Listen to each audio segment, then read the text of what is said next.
Hey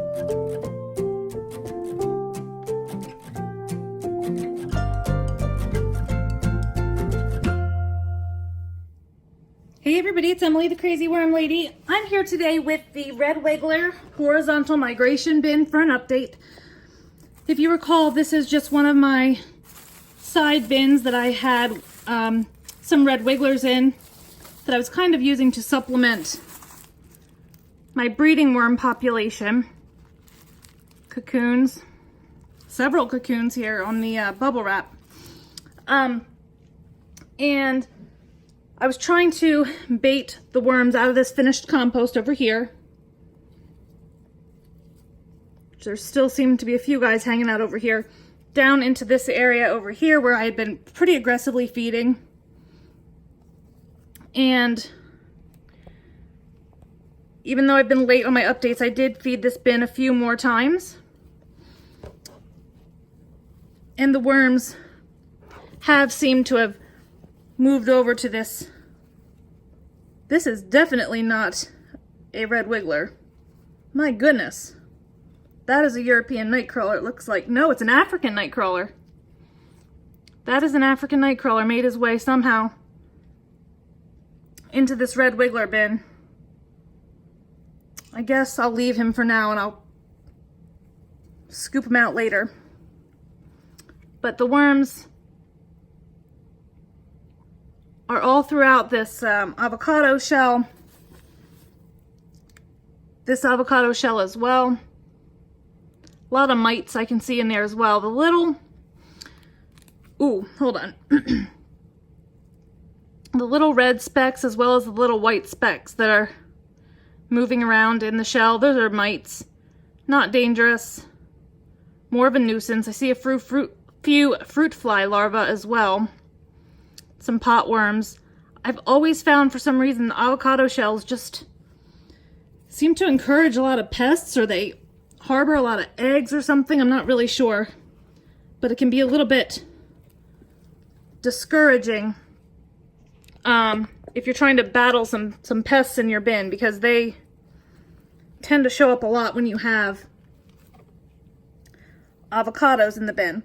So I'm having this issue now where this bin is taking its good old time completely migrating, and I'm kind of running out of space to feed over here. So I'm trying to decide if I just want to transfer these guys out today into a new bin, or how exactly I'm going to go about that. And I honestly, as we speak, I still haven't quite decided.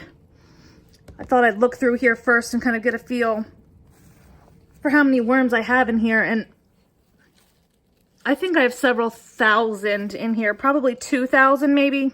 Maybe not quite 3, but I think probably 2,000 for sure, or darn close to it. Because they're all through here. So I'm going to move this African over there as well. I'm going to see what we have over here on our finished casting side. Let me adjust this so I'm not reaching across. See, this is my worry. There's still a lot of worms over here as well. So what I think I'm going to do is bring another bin upstairs, and I'm going to transfer this contents from the right-hand side of these red wigglers, move them into a new bin, feed that bin, kind of start that bin as a fresh bin, and then we will restart the horizontal migration to let them kind of continue doing their thing, and maybe even stick a little bait cup in here as well. I don't know if you've seen anybody do that before, but it's a pretty cool concept, and I'll show you how that's done, and we'll see if we can finish up the migration that way. You know, it's kind of nice that, you know, techniques like this, none of them are perfect. I'm very impatient, and I haven't been very consistent with feeding, so I think they're really taking their time moving over here. But I think if we just continue doing it, make it work for us, I think we will be able to get most of the worms out without having to go to any extreme lengths with light harvesting or anything that's overly time consuming. So let me go grab another bin. We'll get these guys moved into their new home and then continue the migration process and get these guys fed in a new bin so they can keep reproducing for us. Alright guys, so I transferred all the contents of the right-hand side of our bin here to a new bin. And that leaves us with all of these worms still in our finished castings. So we definitely need to work on getting them out of here, sorry.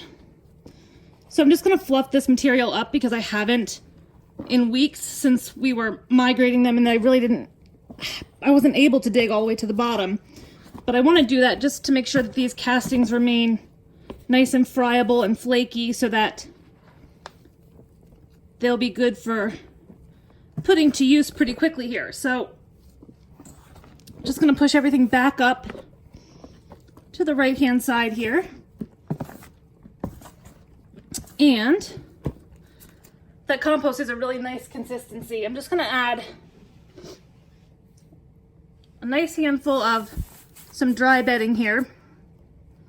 And I have 2 cucumbers that got wrinkly on me before I got to use them. So I'm gonna throw those in here. Gonna sprinkle some of my dry mix. And these are slower to break down and they have not been frozen. I'm not sure if I should try to puncture holes in them or not. I'm not in too much of a hurry now that I move some of these guys out. I have more space and time. But I'm just gonna use my fingernails to puncture a few little holes, which will allow the microbes to get to work a little bit faster. And I'm also gonna put in some unfrozen asparagus bottoms.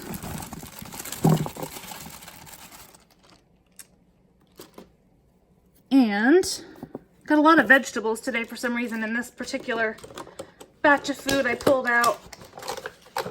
And this is just some spring mix that got some moldy and slimy pieces. It's just the remnants of a bottom of one of those containers. And I'm just going to bury this up really nicely with some bedding. Of course, again, preventing the pests from becoming an issue. So just nice few handfuls of some dry bedding. And I am going to moisten this down because it's not a very wet feeding. The cucumbers, when they start to break down, they will release some moisture, but at least right now there's not a whole lot of moisture to them. And in order to get these worms moving over, I need some living environment and some water. So I'm just going to kind of bring these castings all the way down to the end here where the bedding kind of butts up to it. I'm just going to use my pump sprayer, which I've absolutely fallen in love with. Got to crank it a little bit here just to moisten down the bedding here. Since I keep the bubble wrap cover, that helps hold in the moisture, but it still needs a little bit to get it all started. And I'll keep an eye on it. If I need to add some more later, I can. I'm just going to do that. It's probably pretty good.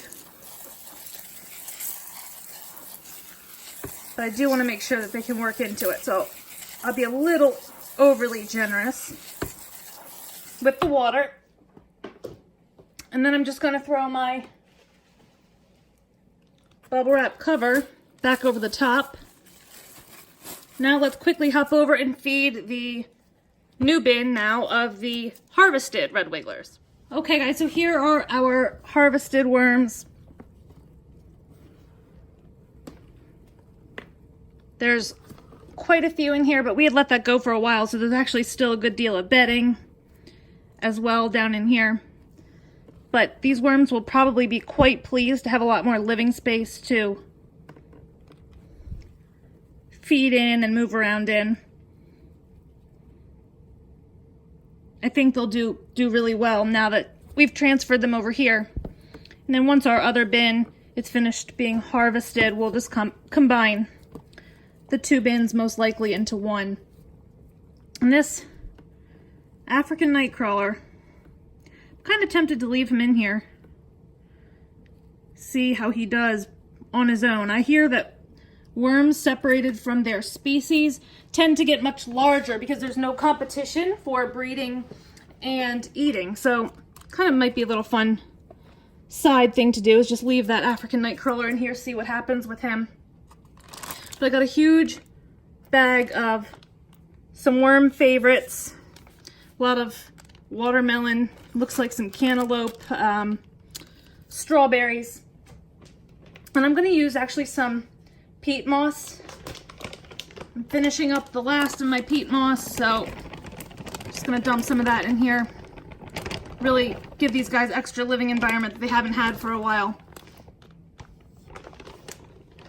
Again, if you have coconut coir, if you have paper bedding, that type of thing, cardboard, probably more ideal than using peat moss. It's just not as sustainable of a resource, and you really shouldn't be buying things for your worms unless completely necessary.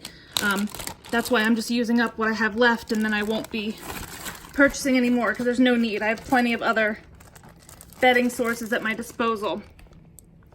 So let me get a little something we can cover this up with. We'll give it some, what do you call it? Dry mix. And then leave these guys to it. All right, so I'm gonna sprinkle some dry mix on top of this. A little bit goes a long way, so you don't need to go nuts with it. I'm gonna top it with a little bit more peat.